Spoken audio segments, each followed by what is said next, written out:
আসসালামু আলাইকুম রহমতুল্লাহি ওয়া বারাকাতুহু। সম্মানিত প্রিয় মুসলিম ভাই ও বোনেরা, আর ইসলামিক টিভির পক্ষ থেকে সকলকে জানাই আন্তরিক মোবারকবাদ। আশা করি সকলে ভালো আছেন। আমি আলহামদুলিল্লাহ আল্লাহর রহমতে ভালো আছি।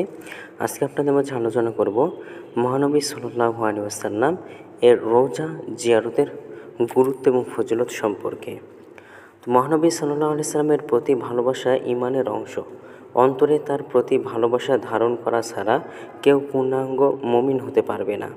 আর রাসূল করিম সাল্লাল্লাহু আলাইহি সাল্লাম এর রওজা জিয়ারত করা নিঃসন্দেহে পূর্ণ এবং মর্যাদাপূর্ণ কাজ। নবীজি সাল্লাল্লাহু আলাইহি সাল্লামের রওজা জিয়ারতের বিশেষ ফজিলতও রয়েছে।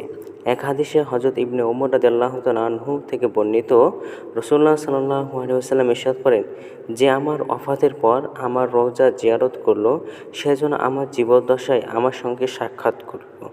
দারকুতনি।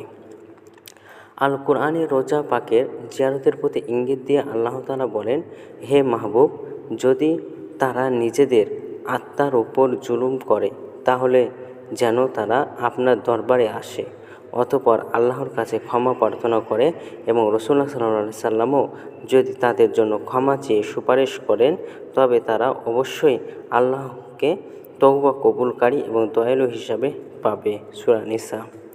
হযরত আব্দুল্লাহ ইবনে ওমর রাদিয়াল্লাহু তাআলা আনহু থেকে বর্ণিত, রাসূলুল্লাহ সাল্লাল্লাহু আলাইহি সাল্লাম ইরশাদ করেছেন, যে ব্যক্তি আমার রওজা জিয়ারত করল তার জন্য আমার শাফাআত সুপারিশ ওয়াজিব, আবশ্যক হয়ে গেল। বাইহাকী। অন্য হাদিসে ইরশাদ হয়েছে, যে ব্যক্তি বাইতুল্লাহ শরীফ হজ করল অথচ আমার জিয়ারত করল না, মূলত সে আমার ওপর জুলুম করল।